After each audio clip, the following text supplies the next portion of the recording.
Are you the man who makes bad people disappear? 8 words, spoken by a child who weighed 40 pounds, wore flip-flops in a blizzard, and had scars on her body that no 7-year-old should ever carry. She didn't cry, she didn't beg, she just stood at the head of the most dangerous table in Chicago and waited for an answer. And the man who never showed weakness felt something inside him break completely. Here on this channel, we explore the world where power meets tenderness, stories of mafia bosses, unbreakable bonds, and the kind of love that only reveals itself in the most unexpected moments. No matter how small or powerless you feel, the courage to ask for help is always stronger than the silence of suffering alone. Like this video, if it touched your heart, share it with someone fighting their own quiet battle. Tell us in the comments what this story meant to you. And subscribe, because stories like this one are waiting for you every single day. The hall was long and dark. Music throbbed from deep within the building, the bass vibrating through the floorboards. But Victor did not lead her toward the sound. He made a left turn, then a right, and went down a flight of stairs. Emma followed him without a single question. She had learned a long time ago that questions only earned you a slap. They came to a stop before a thick wooden door. Victor knocked twice, waited a moment, then knocked one more time. It was a code. The door swung inward. Emma walked into a room that was full of monsters. 11 men were seated around a huge table carved from black oak. The air was heavy with the smoke of cigars and the scent of expensive aftershave. Every single man was wearing a suit. Every single man had tattoos that crawled up their necks and over their knuckles, vanishing under their shirt collars. Maps were laid out across the table. Red circles marked out territories. Blue lines defined the boundaries. It was a meeting about taking over, about starting a war, about subjects a 7-year-old girl could never hope to comprehend. All talking ceased. Every single pair of eyes turned to stare at her. Emma walked forward. Her flip-flops made a soft, slapping sound on the concrete floor. She did not look at the men on her left or her right. She did not even flinch when one of them shifted in his seat. She had survived 2 years with Marcus Kane. She had been hit, burned, starved, and trapped in closets. These men in their fancy suits held no terror for her. Nothing could frighten her anymore. She had used up all of her fear a long, long time ago. At the very head of the table sat a man who was different from the rest. He wore a black vest over a white shirt with the top button undone, but no tie. A thin scar sliced through his left eyebrow. His hair was dark, with streaks of gray at his temples. His jawline was so sharp it looked like it could cut glass. But it was his eyes that made Emma freeze. They were black, completely black, like peering into a bottomless well. He was perfectly still. Everyone else in the room had reacted when she entered. This man had not moved a muscle. Emma had no idea who the leader was.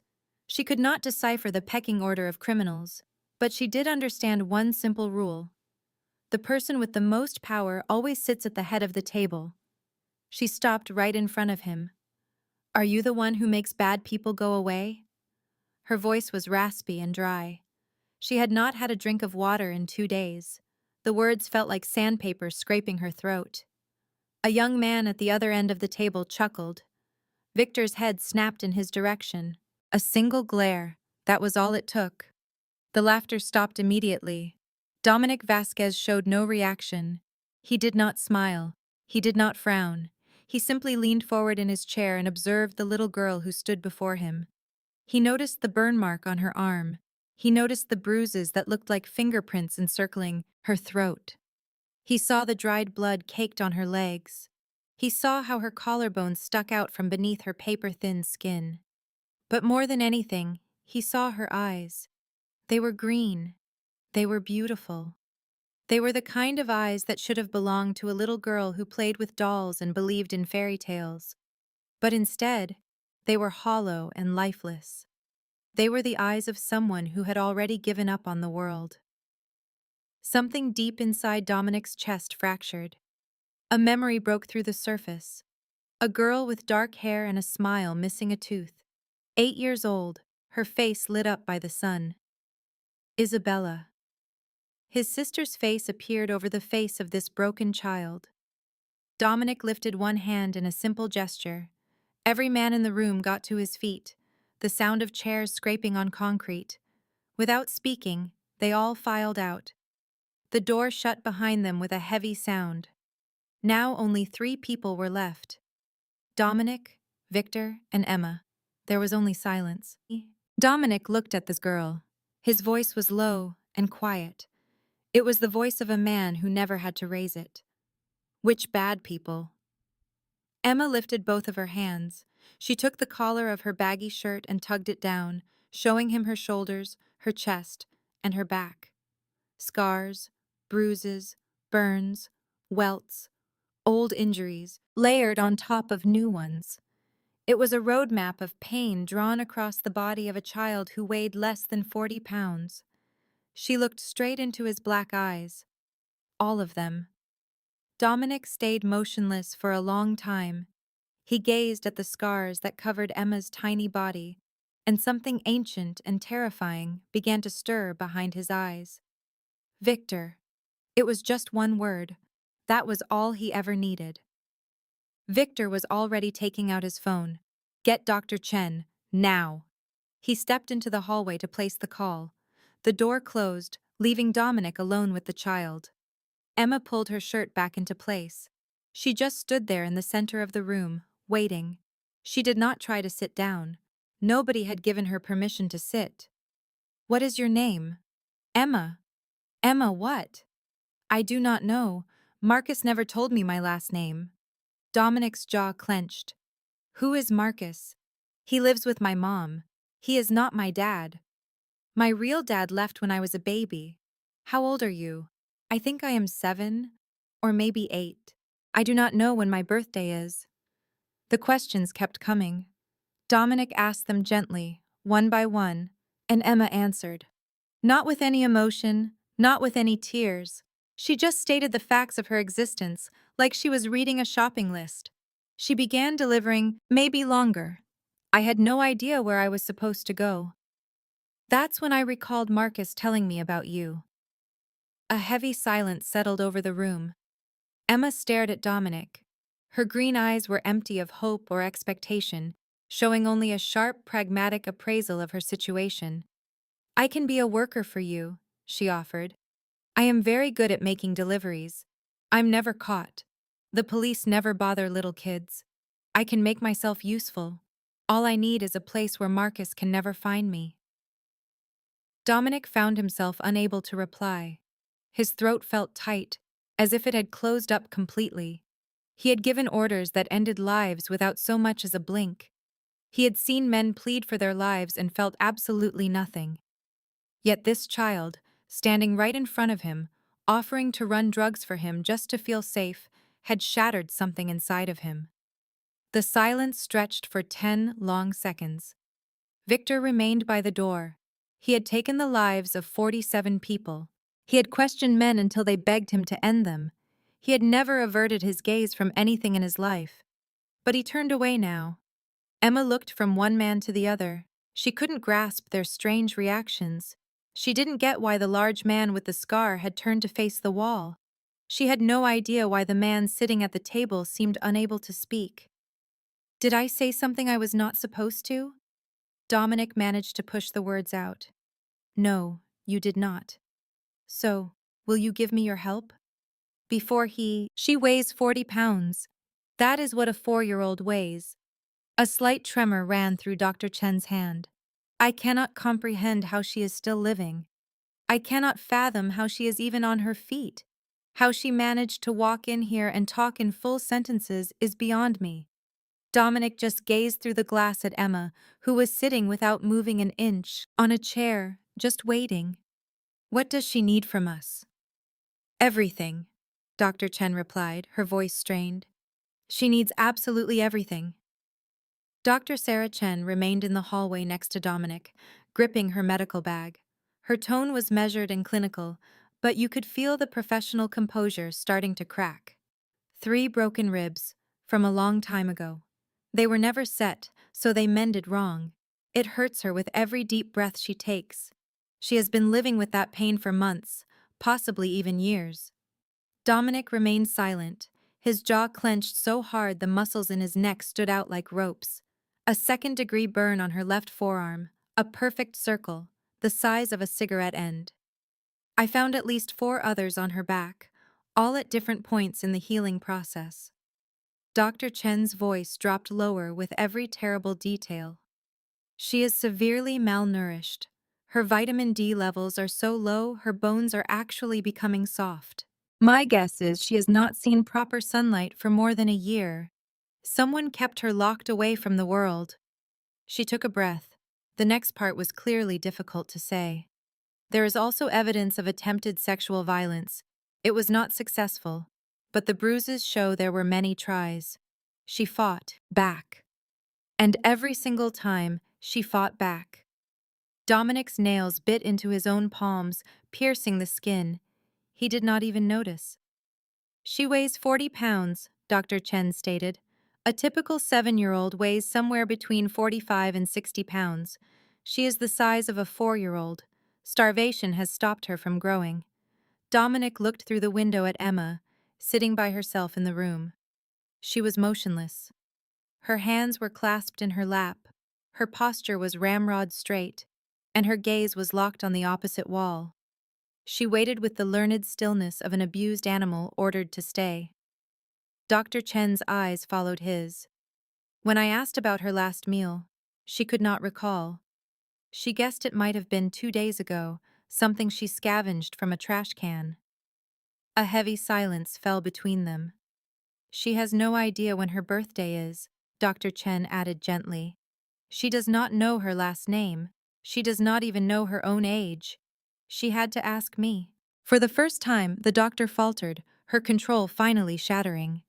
She asked if she needed to pay me for the exam. She told me she had $7.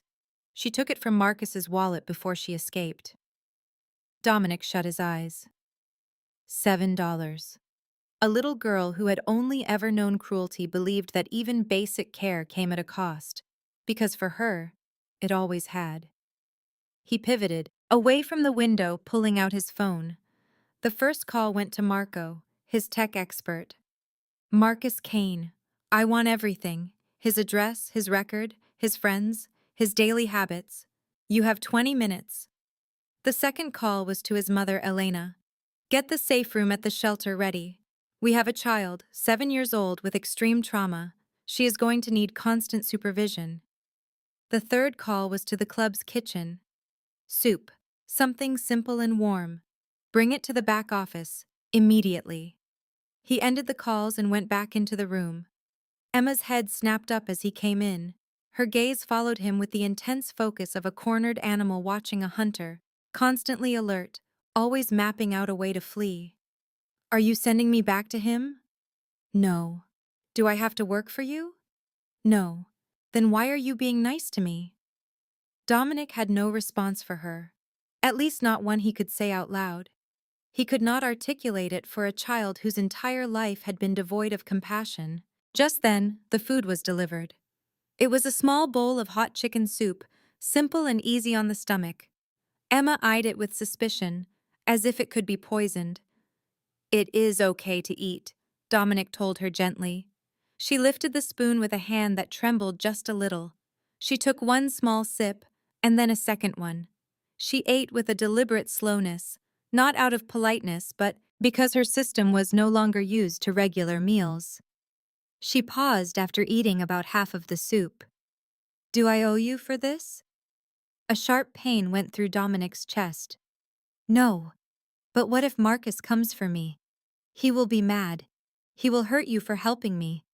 That is what he always says. He says I can't ever get away from him. Dominic crossed the room and crouched down, bringing himself to her eye level. He made no move to touch her, keeping his hands to himself. He knew that any quick gesture would frighten her, that to her, a touch was just another word for pain. He just met her green eyes and said with conviction, Marcus Kane is never going to find you. He will not lay a hand on you again, and he will never harm another person for the rest of his life. Emma searched his face, looking for any sign of deceit. She was trying to find the flaw in his composure, the tell that would show he was no different from all the others. She saw nothing. You promise me? Dominic kept his eyes locked on hers. I promise. And for the first time since she came into the room, a tiny spark ignited in Emma's vacant eyes. It was not quite hope, not yet, but it was the faint outline of something that could grow into hope, if it was given a chance. Emma drifted off to sleep on the leather sofa just moments after her last spoonful of soup. Her small body just shut down. 48 hours with no food, 3 hours running on frozen pavement, and the crushing weight of years of fatigue finally overcame her. Dominic watched from the window. She was curled up tightly, her knees pulled up to her chest, and her arms clutching a pillow as if it were a shield. Her body remained tense and defensive, even in slumber. She was still prepared for a blow. Seeing her like that ripped open a gash in Dominic's soul that he had been trying to stitch shut for 28 years. Suddenly, he was 8 years old again, inside a warehouse thick with the smell of rust and fuel. He could feel the ropes chafing his wrists. His sister was next to him, sobbing. Isabella. She was 8 too. His twin, younger by just 7 minutes. He remembered her dark hair, her smile with the gap in the front, and her laugh that was like tiny bells. She always called him Dom, a shortened version of his name from when they were toddlers, and it had stuck. Their father, Ricardo Vasquez, ran things before Dominic took over. He was a tough, ruthless man who saw any sign of softness as a fatal flaw. A rival crew had snatched them on a Tuesday, pulling them right out of the car as their driver was pumping gas and shoving them into a van for a drive that seemed to last an eternity. The call for ransom was made that evening. $2 million for the 2 children. Ricardo said no. We do not give in to demands, he announced to his crew. The moment I pay, every rival will see my children as a weakness. Their lives will be in constant danger. So the kidnappers sent their reply. They forced Dominic to witness it. Isabella shrieked his name. She cried out for their father. She prayed to God. And then there was silence. After it was over, they released Dominic. They left him on the front steps of his father's estate like a piece of trash. He was the message, the warning, the proof of what happens when a man refuses to bargain for his own children. For 2 years after that night, Dominic uttered not a single word. The specialists labeled it severe post-traumatic stress disorder. They called it selective mutism. They used a lot of terms, but none of them changed the truth. His sister was gone, and he had seen it all. Ricardo passed away from a heart attack 5 years later. Some whispered it was the pressure of the job. Others claimed it was his conscience catching up to him. Dominic was indifferent. He was numb as they put his father's coffin in the earth. At 21, he took charge. The very first order of business was to find every person responsible for Isabella's murder. That hunt lasted 3 years. He located every last one of them. He ended them all. Some got off easy, others did not. His second act was to set a new law, one that became the cornerstone of his leadership. In Vasquez territory, you do not harm children, for any reason, ever. Anyone who broke that law simply vanished. No arrests, no second chances, they were just gone. 28 years. He had never made an exception to that rule. 28 years. And the vision of Isabella's last moments still haunted his sleep. Now, here he was, watching another shattered little girl sleep. The past was crashing into the present. Victor materialized at his side, as quiet as a shadow. What is the plan for her? Dominic kept his gaze fixed on Emma. I am going to do what I wish someone had done for Isabella. Victor gave a slow, understanding nod. He did not need any more details. He knew. Dominic's phone vibrated. Marco, Report. Marcus Kane, 38 years old. A small-time pusher for the Santos crew. His place is at 1847 Ashland Avenue, on the third floor. His record shows assault, domestic abuse, and possession with intent. Nothing serious. He is a nobody. Anything else?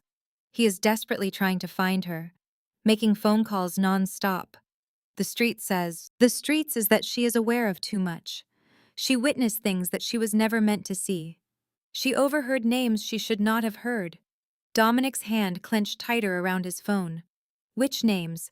I do not have them yet. But Santos is getting worried. The idea of a 7-year-old girl is making them anxious. That suggests she is either very valuable or very dangerous.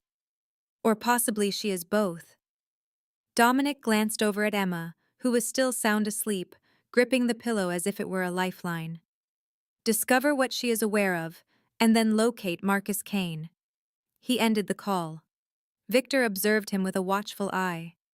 Santos is not going to approve of our involvement. I do not give a damn what Santos approves of. This could ignite a full-blown war. Dominic finally moved away from the window. His dark eyes were filled with a cold, unyielding resolve. In that case, a war is what it will be. It was 6:30 in the morning. The sun had not yet come up. Chicago was still cloaked in darkness, frozen and quiet. But Dominic was not asleep. He was in the back of a black sport utility vehicle, watching the city lights blur past the tinted windows. Victor was behind the wheel. 4 other men were in a second vehicle behind them at 47 Ashland Avenue, on the third floor. The building itself looked as if it were decaying. It had cracked walls, and broken windows were covered with cardboard and tape. Graffiti was scrawled on every available surface. It was the type of place people came to vanish. It was the type of place where a person's screams would be ignored. They skipped the elevator. It had been out of order for many years. The stairwell smelled of old urine and rotting trash. Discarded needles crunched underneath their boots. On a floor above, an infant was crying. They reached the third floor, apartment 312. Victor did not bother to knock. He kicked the door hard one time. The wood around the frame shattered. The lock was ripped away from the decaying door. The door flew open, slamming against the wall with a loud bang.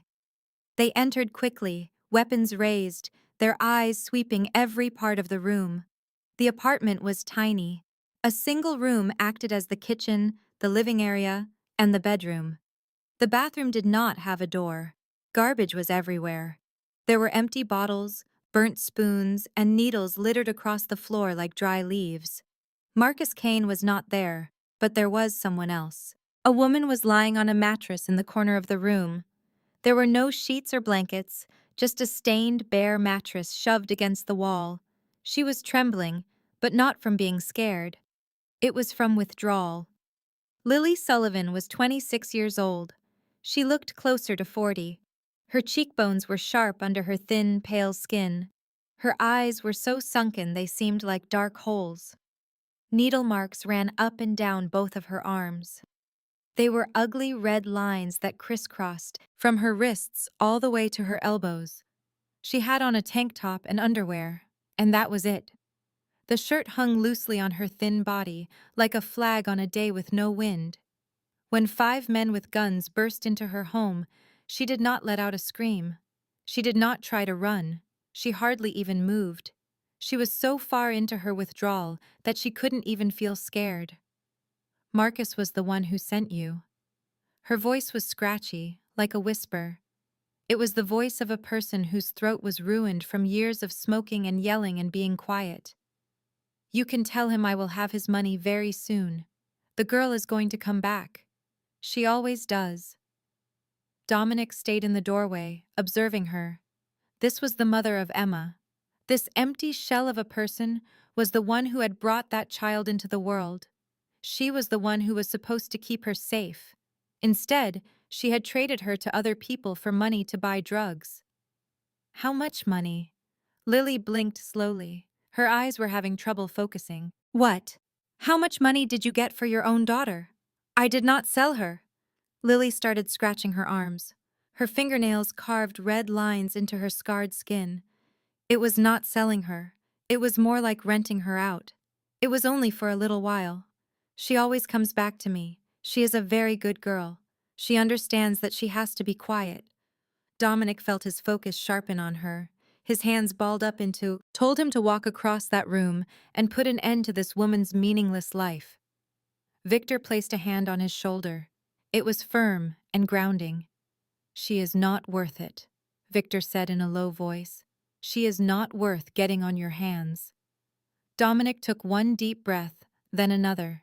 He looked at Lily Sullivan and could not find a single thing about her worth saving. There was no regret, no shame, not even a basic understanding of the terrible thing she had done. She was just an addict, waiting for her next chance to get high. Annoyed that some strangers had come and interrupted her misery. "Take her away," he commanded. "She needs mandatory rehabilitation. Find a facility in another state. She is not to have any contact with Emma. She is not to come anywhere near Emma, not until I give the order." Two of his men stepped toward her. Lily did not try to fight them. She did not have enough strength. "Where is Emma?" she mumbled as they helped her up from the mattress. "I really need her. Marcus is going to be upset if she is not here. She is supposed to work for him tonight." Dominic turned his back. He could not stand to look at her for another second. He started walking through the apartment, searching for something that he hoped he would not find. The closet door was slightly ajar. He pushed it open the rest of the way. It was 3 feet wide and 4 feet deep, with no light and no air. A thin blanket was bunched up on the floor. Next to it was a stuffed rabbit. It was gray from years of use and was missing an ear. It was clear that it had been cherished at one point, a very long time ago. Now, it just seemed exhausted. And on the wall, he saw scratches. There were hundreds of them, carved into the plaster by tiny fingernails. They were arranged in sets of 5. Tally marks. Emma had been keeping track of the days, the hours, the minutes, waiting for someone, anyone at all, to come and rescue her. Dominic bent down and picked up the stuffed rabbit. As he held it in his hands, he felt a part of himself turn to solid stone. Marcus Kane was going to meet his end. That was not in question. But before that happened, he was going to experience real suffering. Marcus Kane sensed that something was off the instant he made the turn onto Ashland Avenue. He had spent the entire night looking for Emma, going to all the usual places. The alleys where the homeless kids would stay. The shelters that did not ask too many questions. The street corners where runaways would sell what they had for a meal. She was gone. The girl had disappeared completely. As he walked up the stairs to his apartment at 7 o'clock in the morning, he felt a deep sense of unease. The door was open, not simply unlocked, but wide open, barely hanging on its hinges. He drew his weapon and went inside. The apartment had been completely ransacked. The drawers were all pulled out and the mattress was turned over. Every single place he had ever used to hide things had been discovered and checked. Lily was not there. Emma was not there. And painted on the wall in big black letters was one name: Visquez. The blood in Marcus's veins went cold. He took out his phone and dialed his contact with the Santos gang. His hands were trembling. "This is Kane. I am in some trouble. We are aware." The voice on the phone was ice cold. "Vasquez has your girl. The entire South Side is talking about it. I need some help. I need to—" "You have to handle this." The voice interrupted him. "That girl saw some things. She was present at the Hernandez deal. She was in the warehouse when we had our meeting with Councilman Peters. She is aware of names. She is aware of faces." Marcus shut his eyes. He recalled it all now. The times he had taken Emma with him, because having a child around made people less wary. The time she had just sat quietly in the corner, watching him while he handled his business. She had witnessed all of it. "If she starts talking," the voice said, "a lot of people are going to end up in prison. Important people. People who are much more valuable than you are. She will not say anything. She is 7. She does not know what she saw. Vasquez has her now. Do you think he is not going to ask her questions? Do you think will she figure out what she knows? There was only silence. Find the girl. Silence her, or we will silence you. You have 48 hours. Then the line went dead. Marcus stood alone in his wrecked apartment and knew he had made a terrible mistake. 30 miles to the north, in a farmhouse nestled in the woods, Emma Sullivan opened her eyes. For a second, she had no idea where she was. The room was flooded with light. Sunlight poured through real windows that had real curtains. The bed she was on felt soft, and the sheets were clean. The air carried the scent of lavender and freshly baked bread. It was all wrong, every single bit of it. Emma's heart started to pound in her chest, which grew tighter and tighter. She could not breathe. She scrambled out of the bed and wedged herself into a corner of the room, pressing her back flat against the wall. She pulled her knees to her chest and wrapped her arms around herself. There was too much space, too much light, and it was far too quiet. Something terrible was about to happen. It always did. The door creaked open. Emma flinched, pushing herself harder into the corner. An older woman walked in, maybe 58 or 60 years old. She had short, practical silver hair. Her kind eyes were set in a face that had witnessed too much, yet she still chose to smile. She did not come closer. She did not say a word. She just sat down on the floor, about 3 meters away from Emma, and she waited. The minutes ticked by. 5, 10, 15 minutes. The woman remained perfectly still. She did not fidget or try to break the quiet with meaningless chatter.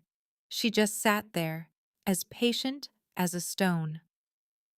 After 20 minutes, Emma's voice shattered the silence like thin ice. "Are you going to hit me?" "No," the woman replied. "I will never hit you." "Everybody says that." "I know," the woman said, nodding her head slowly. "I understand why you would not believe me. Words are easy to say. They are cheap. I will prove it to you with my actions, not with promises." Emma watched her, searching for the lie, looking for the cruelty she knew was hidden there. She saw nothing. "Who are you?" "My name is Elena. This is my home. You are safe here." "Safe?" Emma said the word as if it were from a foreign country, from a language she had never been taught. Elena got to her feet slowly. She went to the door and retrieved a tray that was sitting on the floor just outside. It held toast, eggs, orange juice, and a small bowl of fruit. She placed it in the center of the room, not so close that it felt like a threat, but not so far that it seemed like a trap. Then she walked back to the door. "Eat whenever you feel ready. Take all the time you need." She left, and the door remained open. Emma looked at the food, then at the open doorway, and then back to the food again. Nothing made any sense to her. Why was she not locked inside? Why was nobody watching her? Why was she being offered food when she had not been told to work for it? None of it added up. But the smell of the warm meal drifted to her, making her stomach ache with hunger. Slowly and very carefully, she began to crawl toward the tray. 3 days went by at Elena's farmhouse. 3 full days of clean sheets, warm meals, and doors that were never locked. 3 days of sunlight streaming through the windows, and adults who spoke in soft voices and never, ever raised their hands. Emma did not trust any of it. She ate the food they offered her, but only after she saw other people eat it first. She took the clean clothes but hid her old torn shirt underneath the mattress, just in case. And she would not sleep in the bed. Every single night, she crawled underneath it. The space there was small, dark, and tight. It reminded her of the closet. It felt safe. Elena saw all of this but said nothing. She knew that healing was a process that could not be rushed. 8 other children were living at the farmhouse. Each one of them was broken in their own way. And each one of them was learning how to become whole again. At first, Emma stayed away from them. She would sit in corners, just watching and calculating, waiting for the violence that she knew would eventually come. But it never did. On the third day, a girl came up to her. She was older than Emma, about 9 years old, with dark braids, brown skin, and eyes that held the same deep weariness Emma saw in her own reflection. "I'm Maya." Emma did not answer. Maya sat down next to her, leaving a comfortable amount of space between them. She did not try to touch her. She did not ask any questions. She just sat there. After a long, quiet moment, she spoke again. "I used to sleep under the bed, too." Emma's head turned just a little. It was the first hint of interest she had shown in anyone. "My mom's boyfriend used to come into my room at night," Maya went on, her voice sounding very matter-of-fact. "Under the bed was the only place he could not get to me." Emma understood. She understood everything. "How long have you been here?" she asked, her voice raspy because she had not used it.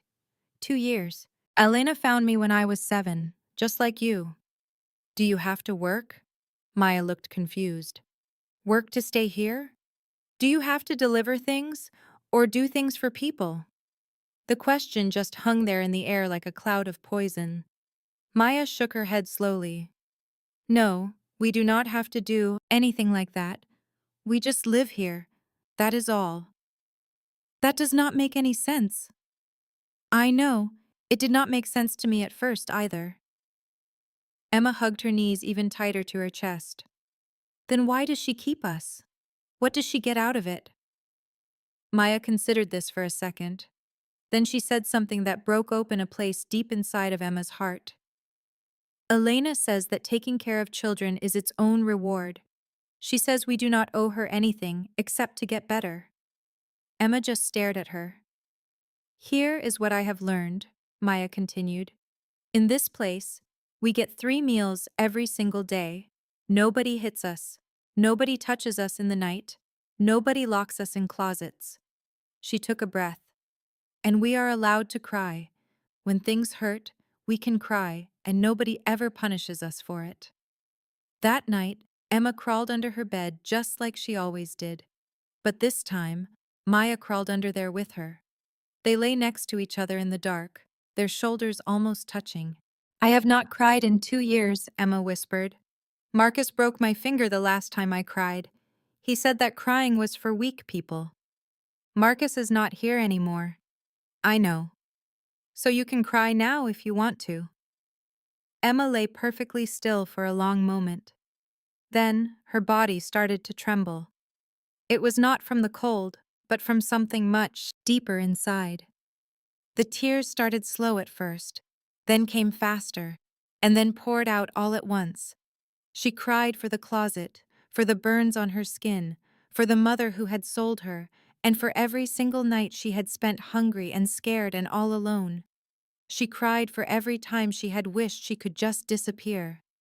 Maya put her arms around Emma and held her tight. She did not say a word. She did not have to. She just held on until the tears stopped and Emma finally fell asleep.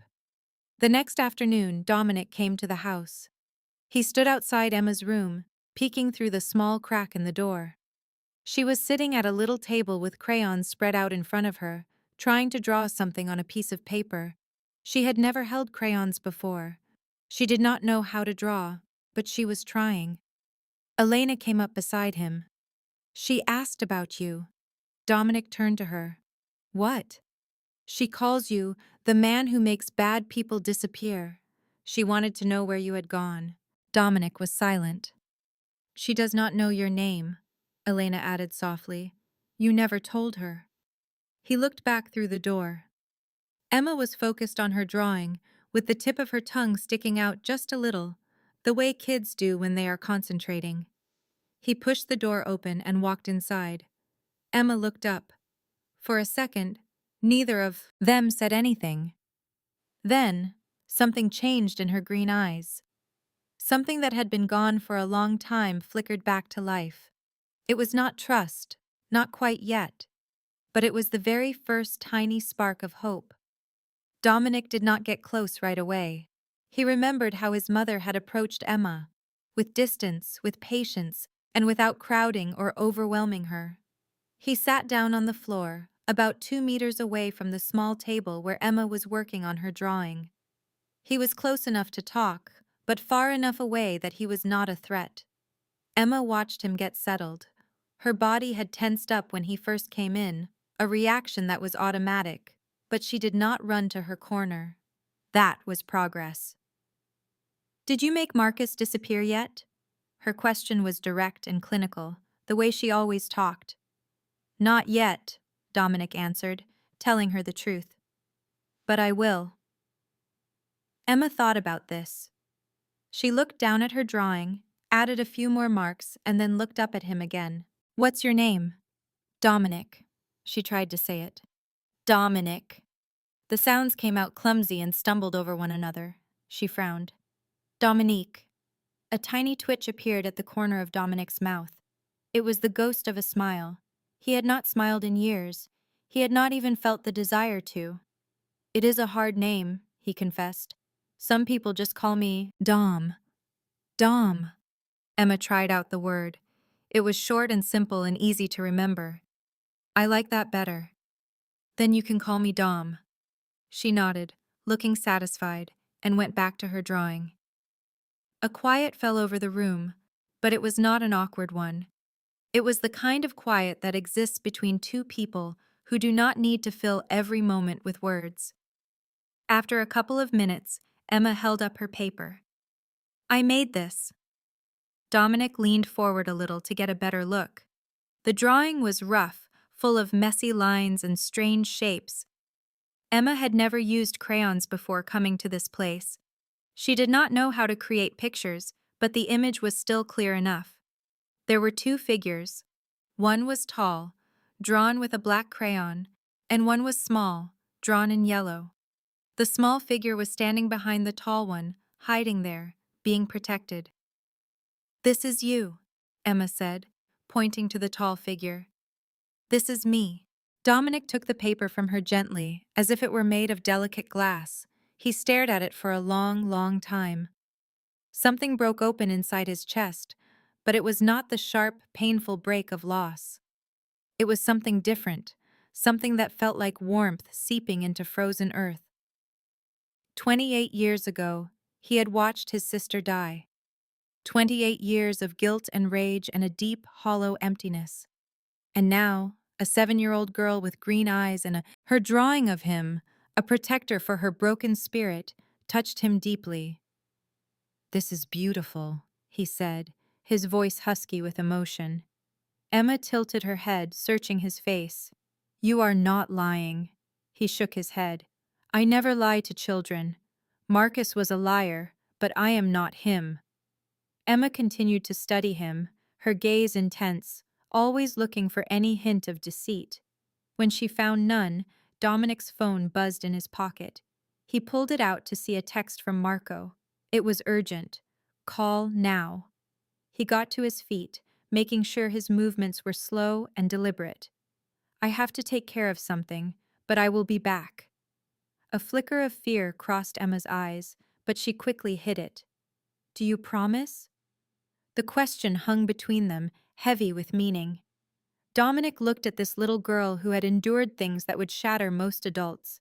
A child who had walked through hell just to find him. A child who saw him as her shield. "I promise." The words escaped him before he could think, before he could recall all the reasons he had stopped making promises 15 years ago. Promises get broken. They create hope that can be crushed. They are weapons that can be used against you. But as he looked at Emma's face, at the desperate hope she was trying so hard to conceal, he could not bring himself to say anything else. "I promise I will come back." Emma gave a slow nod, clutching the one-eared rabbit he had found in her closet tightly to her chest. Dominic left the room and immediately called Marco. "Talk to me." Marco's voice was grim. "Santos put a price on the girl's head, $50,000 to whoever can find her." Dominic's jaw clenched. "Why?" "I did some digging. 3 months ago, Marcus took Emma to a meeting in a warehouse on the west side. She was just a quiet little shadow in the corner. Nobody paid her any attention. What kind of meeting was it? A payoff. Marcus was handing cash to a dirty cop, a detective named Raymond Garza from the Vice Squad. He has been on Santos's payroll for years. Emma saw it all, heard it all. Names, amounts, dates. Dominic shut his eyes. A 7-year-old girl had stumbled into being the sole witness to a massive corruption scandal. No wonder Santos wanted her gone. "Find Garza," Dominic commanded. "Find Marcus. And I want you to double the security around the farmhouse. Nobody gets within a mile of that place." He ended the call and glanced back through the window. Emma was still at the table, her eyes fixed on the door he had walked through, holding her rabbit and waiting for him to keep his promise. He would keep it, no matter the price. At 9 o'clock that night, inside the Obsidian, every high-ranking member of the Vasquez organization was seated around the massive black oak table. There were 14 men in all, the same men who had seen a barefoot child walk into their meeting just 3 days earlier. Dominic remained standing at the head of the table. He wasn't there to have a discussion. "Emma Sullivan is now under the protection of this family." His words dropped into the quiet room like stones into a calm pond. "Anyone who lays a hand on her will be treated as if they laid a hand on me. Anyone who makes a threat against her will have to answer to me directly. This is not a request. It is not up for debate.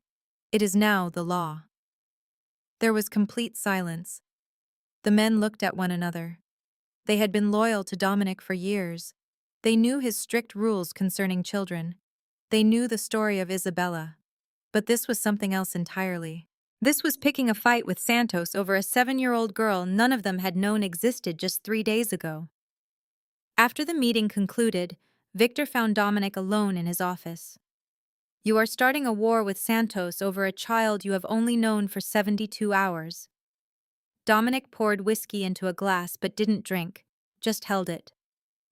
"I am enforcing a rule I established 15 years ago. Santos has 300 soldiers. They run the drug trade from here all the way to Detroit. They have police officers on their payroll and judges in their pockets. You are going against all of that for one child." "If I bend my own rule just because I fear Santos," Dominic cut in, "then the rule itself is meaningless. It was never real, just empty words." He placed the glass on the table. "Isabella died because our father believed rules could be negotiated. He thought some lives were less important than power. I made a vow that I would never become that man."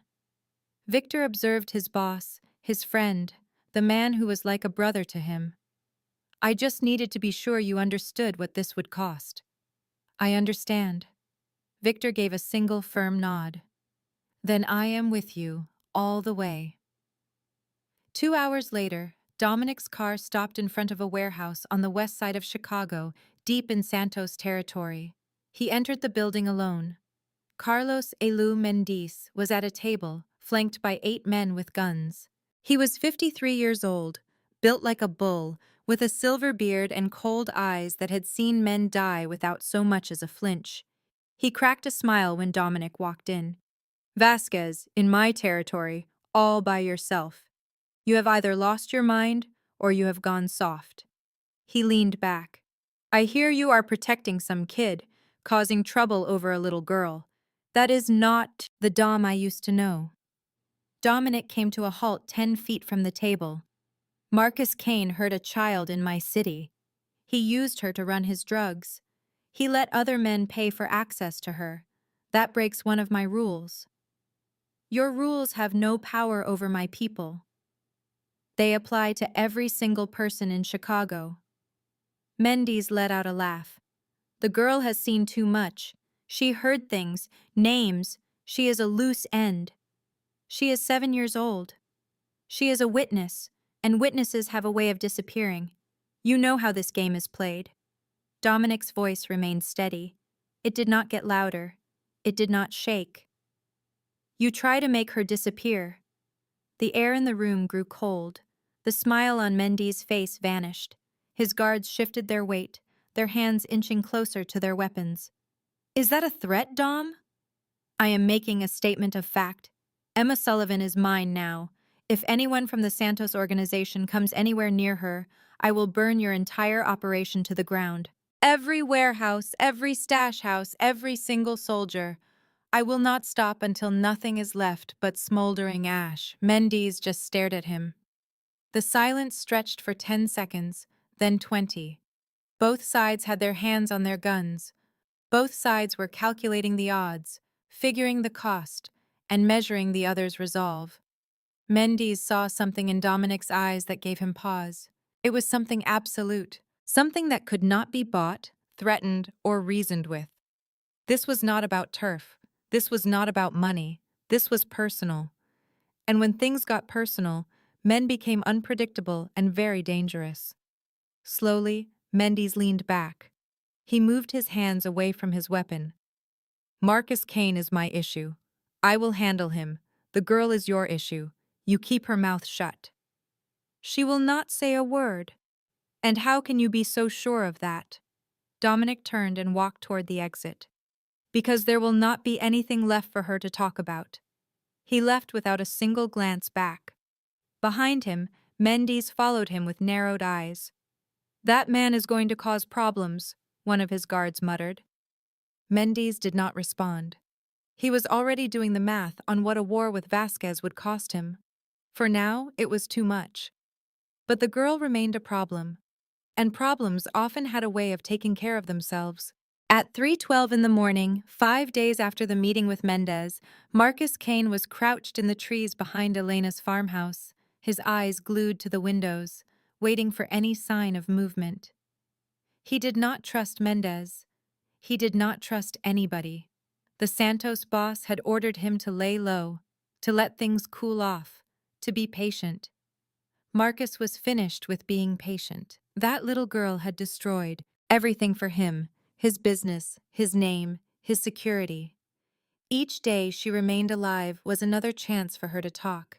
He had hired 4 men for the job. They were outsiders, freelancers who took cash and did not ask questions. They had 0 ties to Santos and no loyalty to anyone but their payment. It had cost him $10,000 just to find the farmhouse. A guard on Vasquez's payroll, a man who cared more about money than his own life, had given him the location. Now, Marcus watched his men slip through the trees, like shadows moving within other shadows, closing in from the back of the house where the security was lightest. Inside the farmhouse, Emma's eyes flew open. She was not sure what woke her. Maybe a noise, or maybe just a feeling, the same gut instinct that had kept her alive in Marcus's apartment for 2 years. Something was very wrong. She stayed completely still under her bed, just listening. Maya was asleep next to her, her breathing soft and even. Then she saw it, a shadow moving against the moonlight just outside the window. Emma did not scream or panic. Her body just shifted into survival mode on its own. She reached out, placed her hand over Mia's mouth, and shook her gently. Mia's eyes shot open. Emma put a finger to her own lips. "They are here," she whispered. With no questions and no hesitation, Maya understood right away. The 2 girls slid out from underneath the bed and crept into the hallway. Their bare feet were silent on the wooden floors. Elena's room was located at the very end of the hall. Emma gave a soft knock. Once, then twice. The door swung open immediately. Elena was standing there in her nightgown, her eyes wide awake and alert. She had not been sleeping either. "How many do you see?" she asked in a low voice. "I saw one outside my window. There might be more." Elena moved with speed. Living in this world for decades had trained her to act without a moment's thought. She pushed a button that was concealed behind a painting on the wall. It was a silent alarm that would instantly notify Dominic and Victor. "Wake up the others. Be quiet about it. Get them to the kitchen." 3 minutes later, 8 children were standing in the kitchen. They were sleepy and confused, but they were all completely silent. They had all been taught not to make a sound when an adult told them to be quiet. Elena pulled open a hidden door located behind the pantry. Stone steps descended into the darkness below. Everyone, go down now. Stick together and do not make a sound. The children started to file down the staircase. Emma went last, helping the smaller kids with their footing. Elena grabbed Maya's arm and followed, put a phone in her hand. If you see anyone coming down those stairs who is not me, you call the only number saved in this phone. Do you understand? Maya gave a nod, her face looking pale but resolute. Elena shut the hidden panel right as the front door was kicked in. 4 men burst into the house with their guns out, their faces hidden by black masks. Elena stood her ground in the living room, blocking their way to the kitchen. There is nobody here except for me. One of the men let out a laugh. Nice try, old lady. We know about the kids, we know about the girl.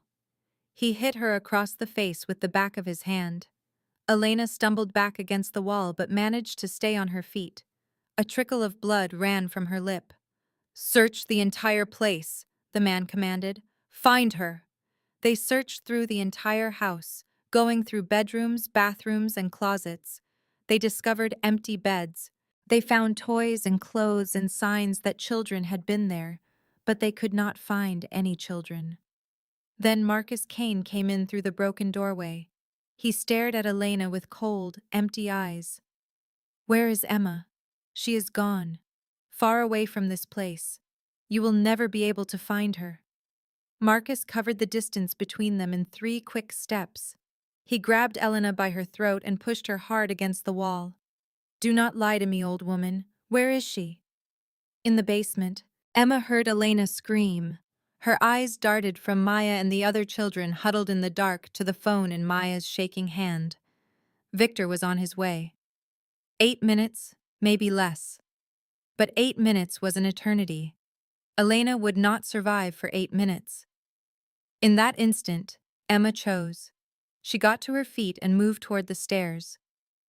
Emma, don't, Maya whispered urgently, but Emma was already going up.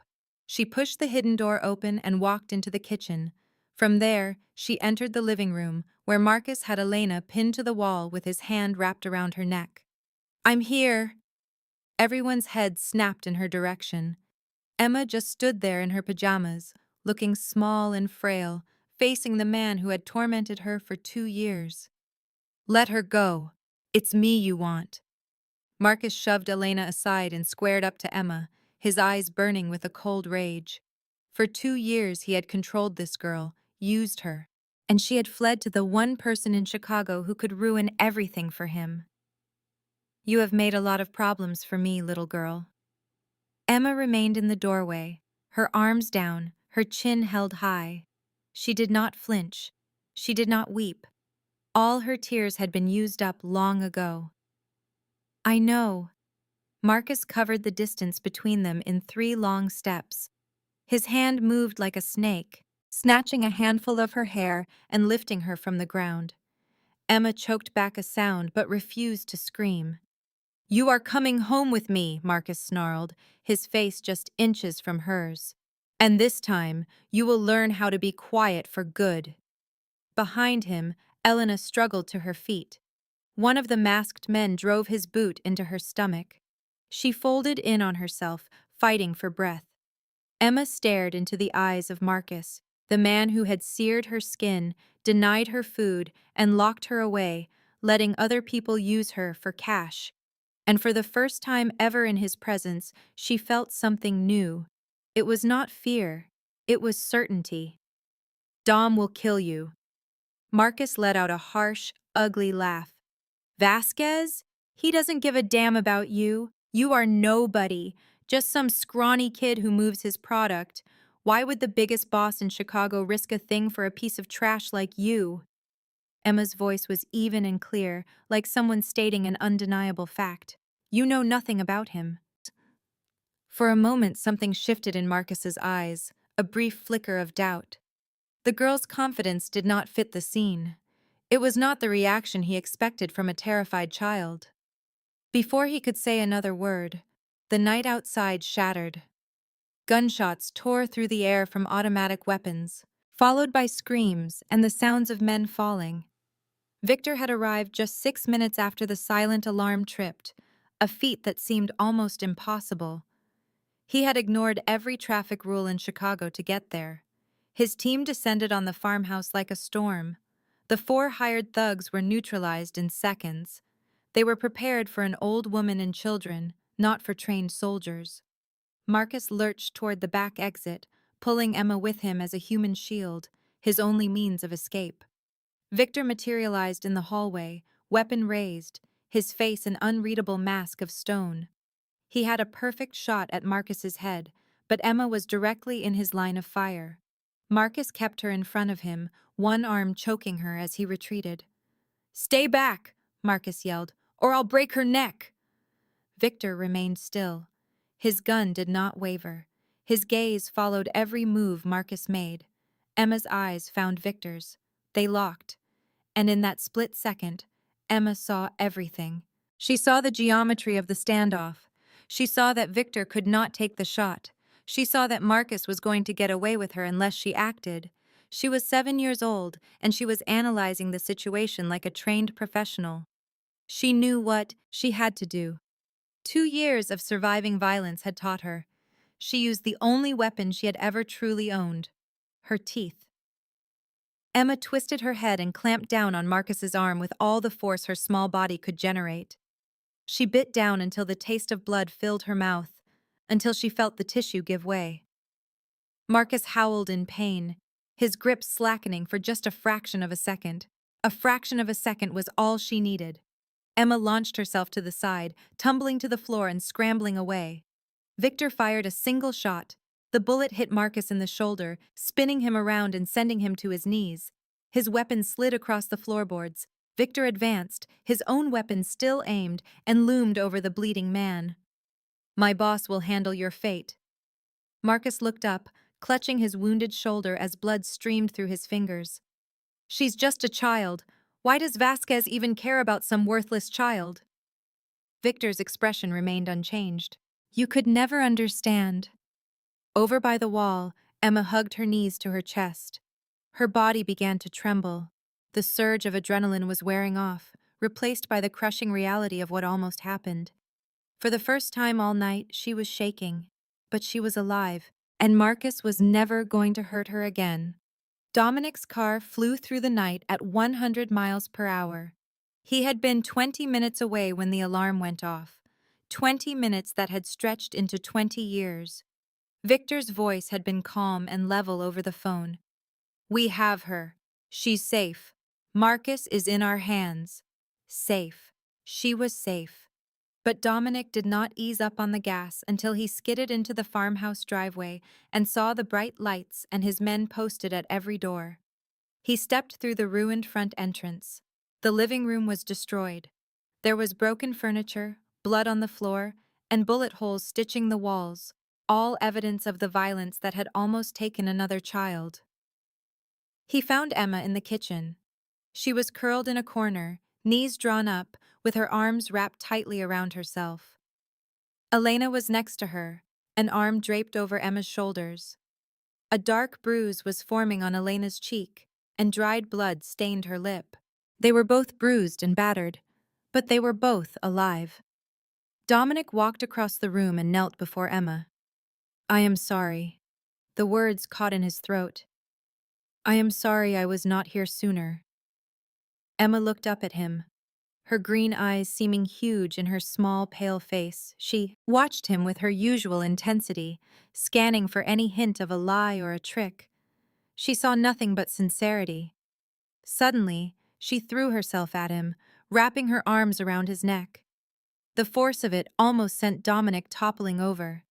She held on with a desperate grip, her tiny body shaking as she pressed her face into his shoulder. And then she began to weep. These were not the quiet, hidden tears she had cried before. This was something else entirely. This was the raw, heartbroken sobbing of a child who had, at long last, found a safe place. It was the sound of years of accumulated pain pouring out all at once. Dominic put his arms around her, holding her carefully and gently. He had not held a child since Isabella, for 28 years.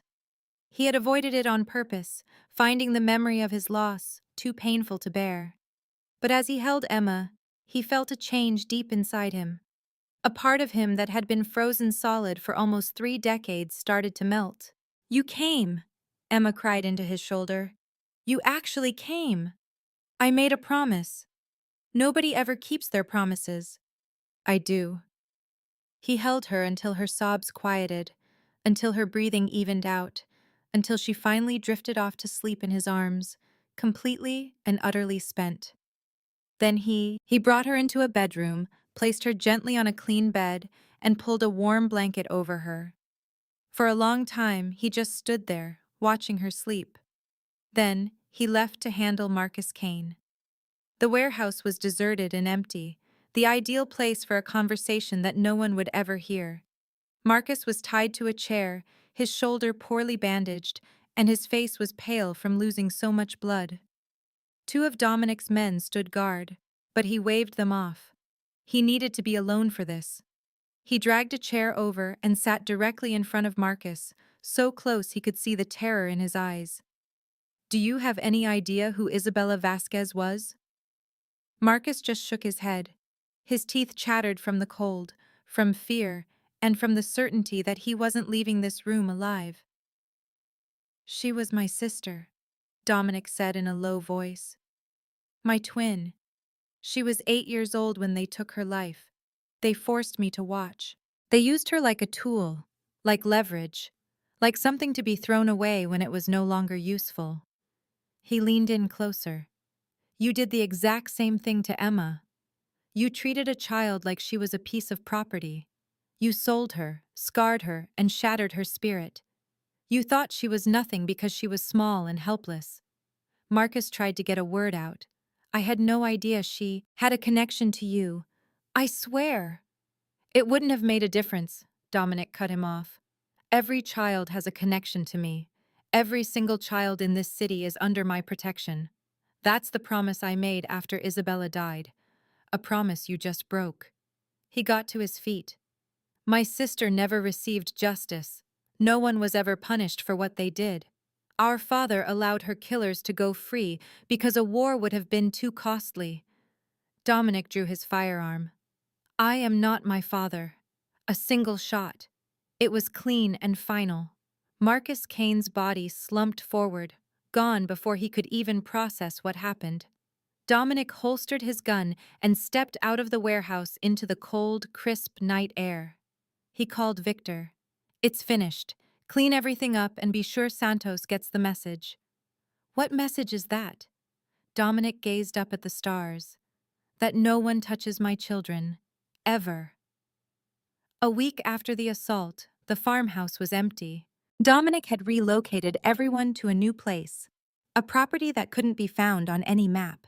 It was a location with better security, higher walls, and guards who were always awake. The children adjusted fast. They had all learned how to pack up at a moment's notice, to leave places behind without a second glance. It was a skill for survival that they all had in common. Emma adjusted as well, but in her own way. She would not let Elena leave her sight. When Elena went to the kitchen, Emma was right behind her.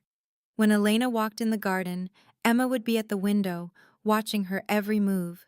If Elena was out of the room for more than a minute, Emma's breathing would speed up.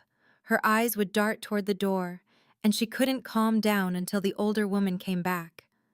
Maya was the only other person Emma allowed to get close. The two girls had become like sisters since the night of the attack.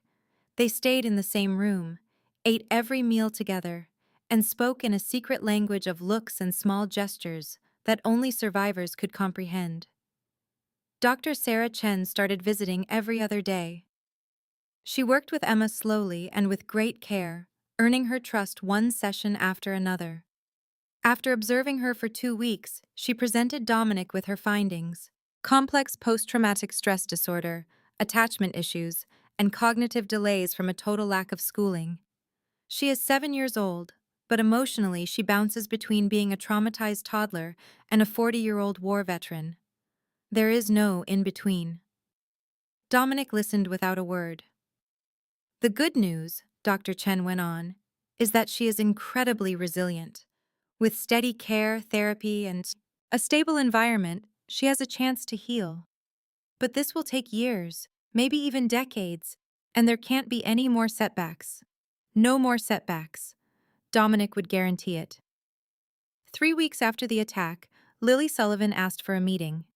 The required rehabilitation program had worked. 3 weeks without heroin had lifted the mental fog. She was able to think clearly again, to feel again, and the main thing she felt was a deep sense of need. I want to see my daughter. Dominic faced her from across the table in a sterile meeting room at the rehab center. His expression was blank. No. She's my little girl. I have rights. You sold your own daughter for drugs. You let men pay money to put their hands on her. You gave up every single right you had. Lily started to weep, tears rolling down her gaunt cheeks, her hands clasped together as if in prayer. I was sick. I had no idea what I was doing. I need her. She is all I have in this world. Please. Dominic observed her. He saw the tears. He heard the pleading, but he also saw what was hidden beneath it all. Lily didn't want Emma out of love. She wanted Emma because the girl was her excuse, her purpose, her reason to exist. Without a child to look after, she would be forced to confront her own reflection. That was not love.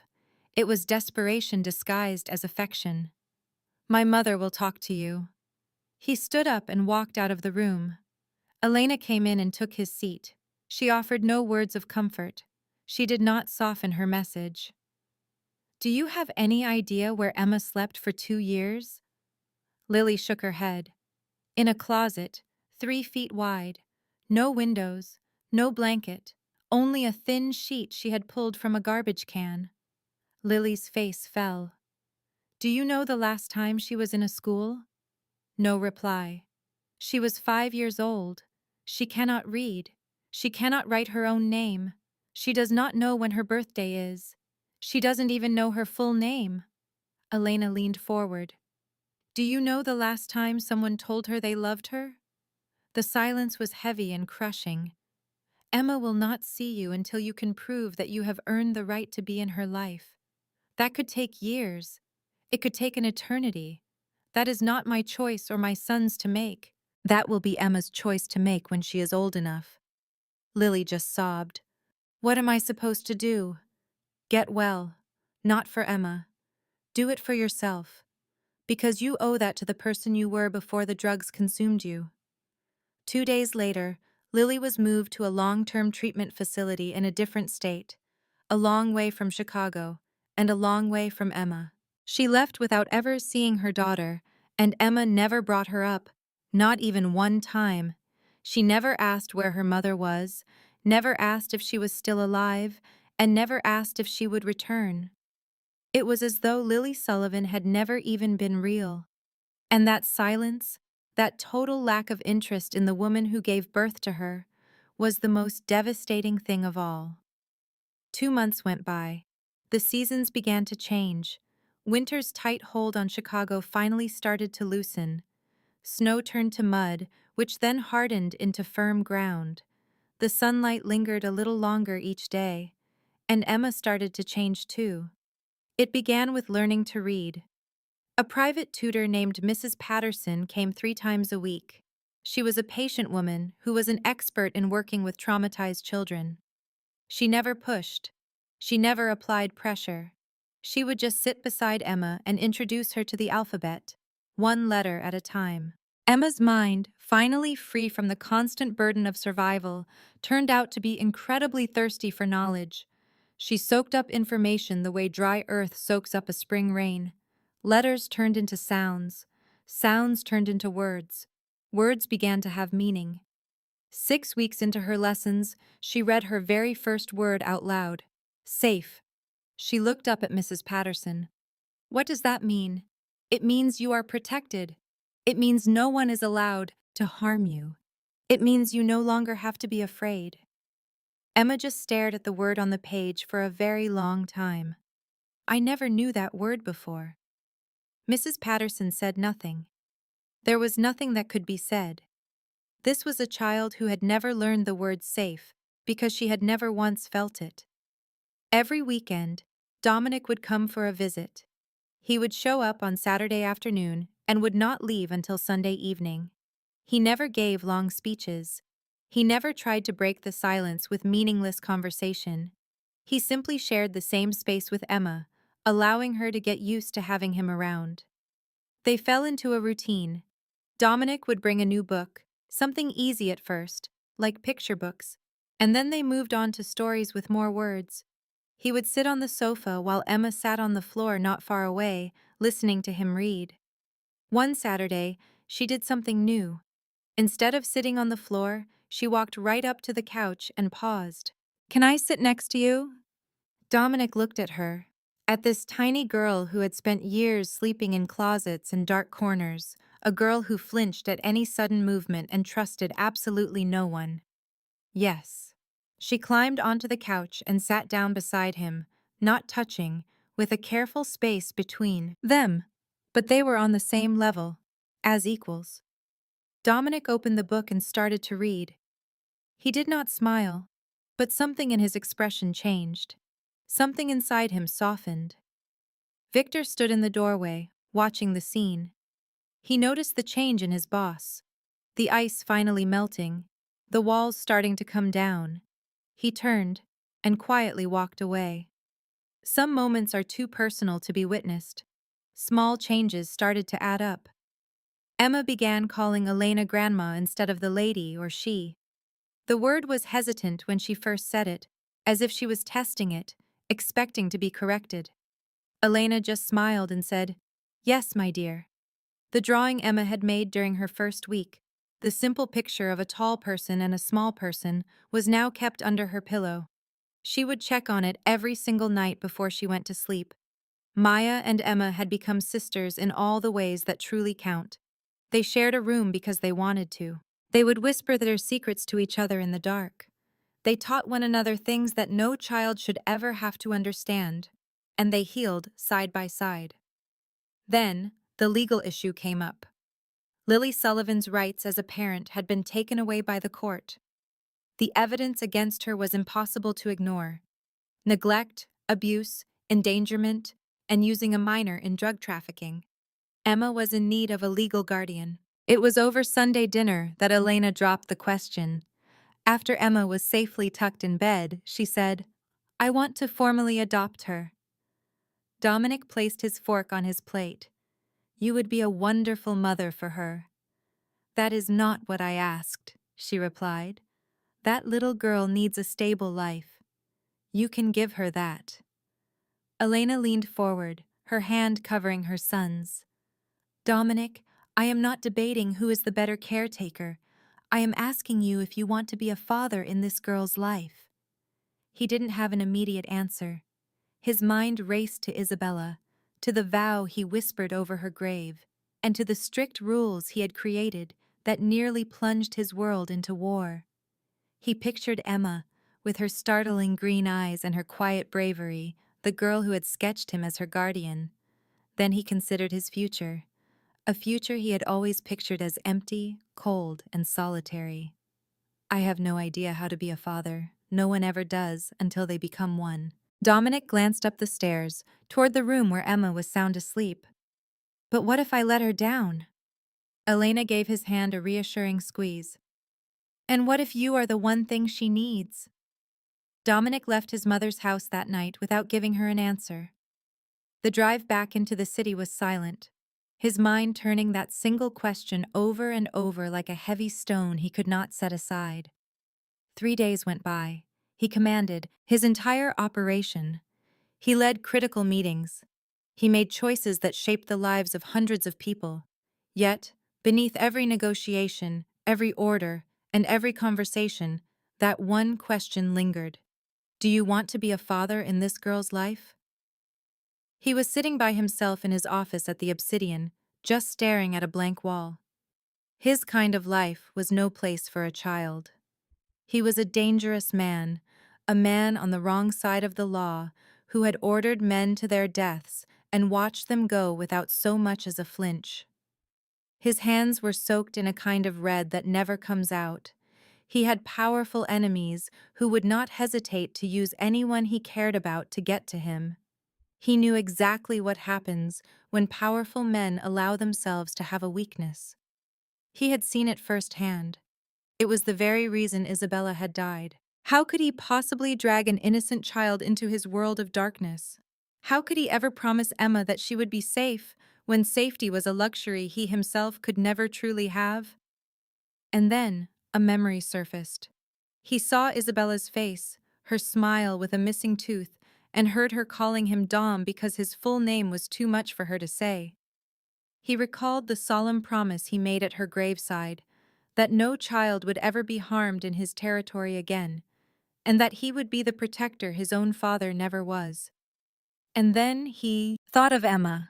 He remembered her walking into his club, barefoot with bleeding feet, asking if he was the man who could make bad people go away. He remembered her offering to work for him, the only way she knew to secure protection. He remembered her emerging from that basement to face Marcus, ready to sacrifice herself to keep Elena safe. Emma was not just some child in his territory.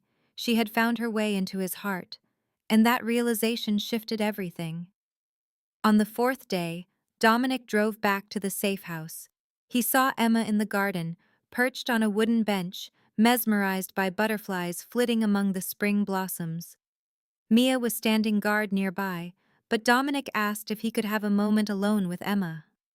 Mia nodded and walked away, leaving Emma right where she was. Dominic took a seat next to her on the bench, their feet hung at different levels. His easily touched the grass, while hers swung freely in the air. Emma, I need to ask you something important. She turned her head to face him. He looked into those green eyes that held a wisdom far beyond her years, and at a face that had learned to anticipate pain. Would you like to come live with me and Grandma Elena? Not just at a shelter, but in a real home, for good. Emma's face remained a perfect mask. She was thinking, analyzing, looking for the catch. You want to have me? I want you to be a part of my family. A long silence settled between them before she began her questions. They were careful, precise, the kind of questions a child who learned that nothing is free would ask. I would not have to work? No. I would not have to deliver things? Never again. I would not have to do things for men? Dominic felt his heart shatter into a million pieces. Never. Not in a million years. Not for any man. I would just have to be there? That is all. He reached out his hand very slowly, giving her plenty of time to pull back, and gently took her small hand in his. You just have to be my daughter. That is the only thing. Emma looked down at their hands clasped together. His was large and covered in scars, while hers was tiny and delicate. And then, her composure crumbled. The tears started to fall. But these were not the silent, frightened tears he had seen before. These were different. They came from a place deep inside her, a place that had been locked up for a very long time. She was crying because someone truly wanted her, not for a service she could perform or a need she could fill, just because of who she was. I want that, she whispered between sobs. I want that more than anything. She launched herself into his arms. Dominic embraced her, holding her tight. And then something incredible happened, something that had not occurred in 28 years. Tears began to stream from his own eyes. They traced paths down his cheeks and fell onto Emma's hair. And for once he made no effort to stop them. The ghost, the man who never left a clue, the boss who never showed an ounce of weakness. There he sat in a sunlit garden, holding a 7-year-old girl in his arms and weeping. For Isabella, the girl he had failed to save. For Emma, the one he could. For the hardened man he had once been, and for the new man he was becoming. The adoption took 4 months to finalize. On paper, the process should have dragged on for much longer. There were background checks, home inspections, court dates, and mandatory waiting periods. The entire system was built to be slow and meticulous, to shield children from rash decisions. But Dominic Vasquez had lawyers who knew exactly which judges to see. He had connections with officials who were in his debt. He possessed the kind of resources that could slice through bureaucratic red tape like a hot knife through butter. It was not exactly corruption. It was just efficiency. The type of efficiency that comes from years of navigating the gray areas between what is legal and what is not. On a beautiful Tuesday morning in June, Emma Grace Sullivan officially became Emma Grace Vasquez. The courtroom was intimate, with wood-paneled walls, an American flag standing in the corner, and a judge who gave a warm smile as she signed the last of the documents. Dominic was dressed in his finest black vest over a crisp white shirt. He wore no tie, as he never did. Emma was in a lovely blue dress. Blue had become her favorite color over the past few months. It was the color of a cloudless sky, the color that made her feel safe. When the judge announced that the adoption was complete, Emma looked straight up at Dominic. "What should I call you now?" she asked. "You can call me whatever you want."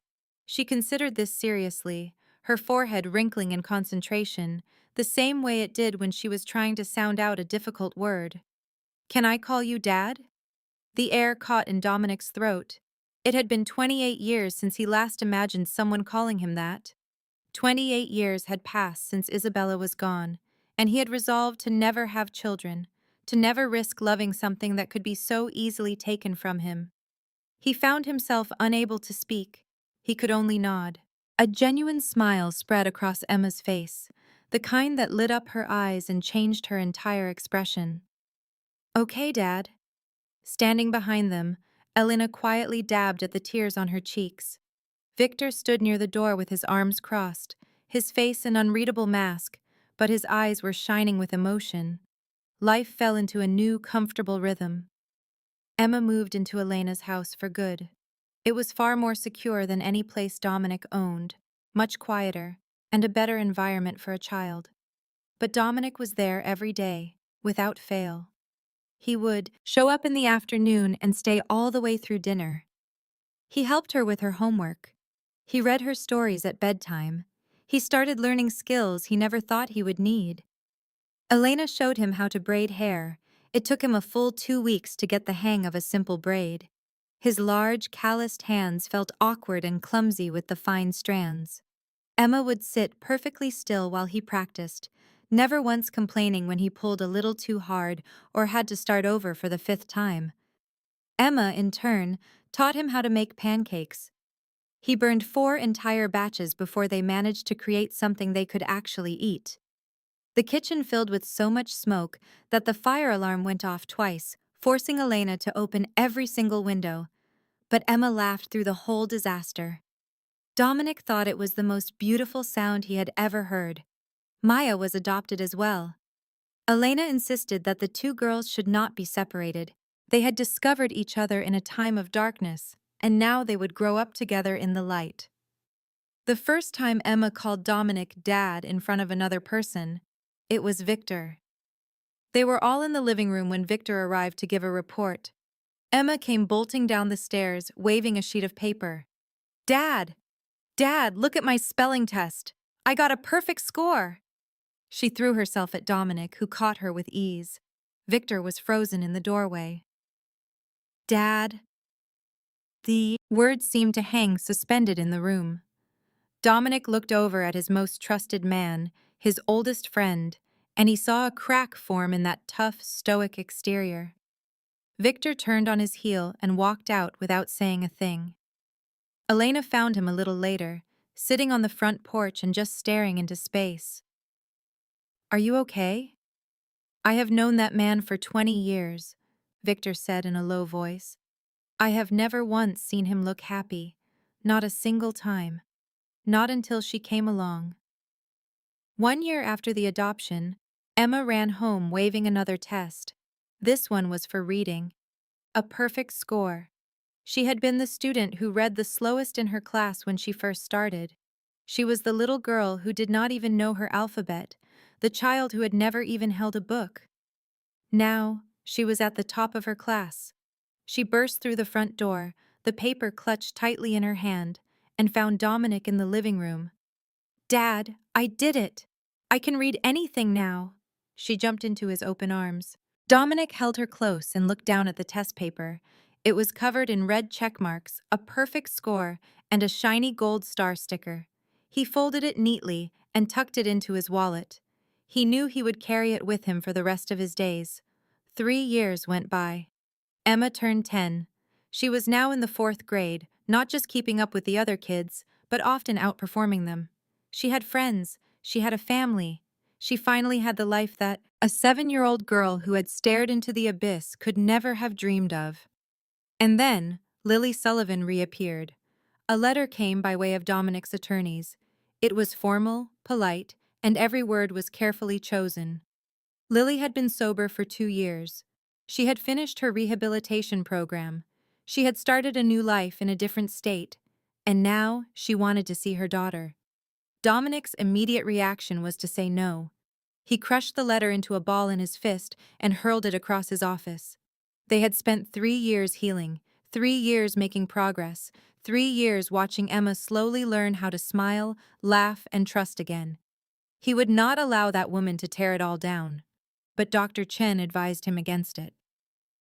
Emma needs to be the one to close this door, Dominic, and on her own terms, not yours. She is 10 years old. She is also the survivor of extreme trauma. If you take this choice away from her, it will leave questions that will haunt her for the rest of her life. Let her be the one to decide. Dominic raised the subject with Emma that weekend. They were sitting in the garden, their special spot, on the very same bench where he had asked her if she wanted to be part of his family. Your birth mother wants to meet with you. Emma's face became perfectly still. It was her old stillness, the one she used to survive. Why? She says she is better now. She has been sober for 2 years. She wants to say she is sorry. Do I have to meet her? No. You never have to do anything that you do not want to do. The decision is entirely yours. Emma looked at the flowers, the butterflies, and the blue sky. She took an entire week to think about it. Then she came to Dominic with her decision. I want to see her. There is one question I need to ask her. The meeting was arranged at a neutral site, a quiet office with plain walls and comfortable chairs. Dr. Chen was there. Dominic was there too. He sat in a corner of the room, observing, ready to stop the entire thing the second Emma showed any sign of distress. Lily Sullivan entered the room. She looked transformed, much healthier. Her face had filled out, and her eyes were bright and clear. Her hair was clean and neatly brushed. She was dressed in simple clothing with no makeup. She looked like the person she could have been in another life. Before the addiction, before Marcus, before all of it, the moment she saw Emma, she burst into tears. Oh, my baby, look at you. You are so grown up. You are so beautiful. Emma did not stir. She sat in her chair with her hands folded in her lap, her expression calm and composed. She watched her birth mother weep with the detached curiosity of someone watching a stranger. Sit down, Emma said. I have a question for you. Lily sat down across from her daughter, tears streaming down her face, her hands shaking. You can ask me anything. I will tell you the truth. Emma looked straight into her mother's soul. Why did you not keep me safe? The question landed with a heavy silence. Lily's expression crumbled. She struggled for words, her mouth opening and closing. The drugs. I was sick. They made me so sick. My mind was not clear. I could not understand what was happening around me. My addiction was so bad, I just could not. You let Marcus put burns on my skin. I know. You let him trap me in closets. I know. You let other men pay money to touch me. The words shattered Lily. She bent over, heaving with sobs and struggling to breathe. I am sorry. I am so deeply sorry. There are no words. Nothing I can say will ever be enough. I was supposed to be your mother, and I failed you. I failed you in every possible way. Emma watched her mother weep. Her own eyes were not filled with anger or hate, but with a quiet, deep wisdom that was out of place on a 10-year-old's face. I forgive you. Lily glanced up, her face a mask of disbelief. But I will never forget, and I cannot live with you. I have a family now, a family that is real, a father who keeps me safe, a grandmother who showers me with love, a sister who gets me. She got to her feet. I hope you figure out how to build a good life. Do it for yourself, not for me. You deserve a better life than the one the drugs gave you. Lily gave a slow nod, tears continuing to fall. You are so incredibly strong, far stronger than I could ever be. I did not have a choice. Emma went to Dominic's side and held his hand. As they reached the door, she looked back one final time. Goodbye, Lily.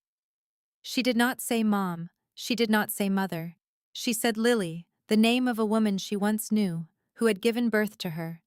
Nothing more than that. The two of them, father and daughter, walked out of the room and never turned back. 8 years later, Emma Vasquez was 25 years old. She was sitting at her desk in an office on the third floor of a restored building in the heart of Chicago. The plaque on her door said, Isabella's Light Foundation. It was named for a little girl who had died at only 8 years old, the sister Dominic had lost. It was named for the tragedy that turned him into the man who saved Emma. Her foundation had already rescued over 500 children from nightmares just like the one Emma had endured. 500 children who might have been lost forever. 500 children who now had someone fighting for them. The clock on her office wall read 2:30 in the morning. Emma was still at her desk. She was used to working late. The children who were in the most danger did not follow a 9 to 5 schedule. Her phone started to ring. It was the emergency hotline. The line that was always open. Isabella's Light. How may I help you? He was breathing fast. It sounded shaky, terrified. Then a tiny voice came through the phone, the voice of a young boy. Are you the one who makes the bad people go away? Emma's heart seemed to stop beating. 18 years vanished in an instant. Suddenly she was 7 years old again, standing barefoot in front of a strange door, her body bleeding, asking a man that very same question. Yes, she answered in a gentle voice. I am. My name is Lucas. I am 6. My stepdad, he is trying to find me. My mom cannot stop him. She is afraid of him too. I am hiding inside a gas station bathroom. Please. I do not know who else to call. Emma was already on her feet. Lucas, I need you to listen. Everything is going to be all right. Keep hiding where you are. Do not make a single noise. I am sending help for you this very second. My team will be there in 20 minutes. Can you stay hidden and safe for 20 minutes? I think I can. You are being so courageous. You are the most courageous boy I have ever spoken with. She called her rapid response team. This was a special unit that Dominic had set up with funds from undisclosed sources. It was made up of former soldiers and police officers, people with the skills to get children out of terrible places without anyone knowing. 20 minutes later, Lucas was out of danger. Emma met the team at the Foundation's reception center. The little boy was wrapped in a soft blanket, clutching a mug of warm milk with both of his small hands. He looked underweight for his age, with faint bruises on his arms that he tried to cover with his sleeves. She saw her own past in every detail about him. Emma knelt on the floor to look him in the eye. Lucas. He lifted his head. His eyes looked tired and old. Far too old. They were the eyes of a child who had witnessed things a child should never have to see, the same way her eyes had once been. Are you really going to help me? Emma gently took his small hand. I want you to listen to me very closely. What you did tonight, making that phone call and asking for help, that is one of the bravest things a person can ever do. I know this because I did the exact same thing a very long time ago. And someone came for me. Someone rescued me. And now, it is my turn to rescue you. Lucas's face broke down. He lunged forward, wrapped his arms around her, and began to cry. Emma held him in a tight embrace. She could feel his tiny body shaking with sobs. In that one moment, she felt the weight of her own 18-year journey. She gazed out the window at the Chicago city lights. Somewhere in that city, Dominic was likely sound asleep. Now 56 years old and completely retired, he lived a quiet life with Elena, who, at 76, still managed the shelter. Still saving children, and still showing no signs of stopping. Emma thought of Isabella, the girl in the old photo Dominic carried in his wallet. She was the sister whose death transformed a broken man into a guardian. Her name was now a beacon of hope for hundreds of children who had lost their way. She thought of herself at 7 years old, barefoot and bleeding, knocking on the door to hell in the hopes of finding an angel. And in that moment, she knew that the circle was now closed. 18 years before, she was the little girl who needed to be saved. Tonight, she was the person who answered the call when another child cried out for help. This is the way love moves through the world. This is how healing is passed on. Someone saves you, and then you save someone else. The chain is never broken. The circle is never ending. Lucas pulled away from her and wiped his tears. What is going to happen now? Emma gave him a warm smile. Now we are going to give you something you have never had.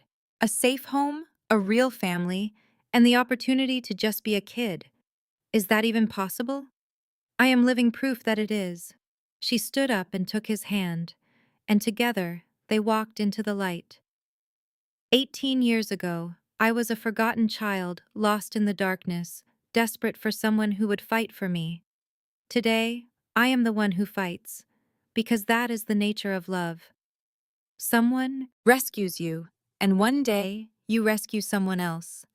That circle can never be broken. This story teaches a profound lesson about the strength of the human spirit. It shows that no matter how bleak your situation may seem, hope can emerge from the most unlikely of places. And when someone helps us, we gain the strength to become helpers ourselves. If this story resonated with you, please subscribe to our channel and click the notification bell so you do not miss our daily inspirational stories. Please give us a like and share this video with a person who needs to receive this message today. We would love to hear from you. How did this story make you feel? Was there ever a time when a simple act of kindness from a stranger changed your life?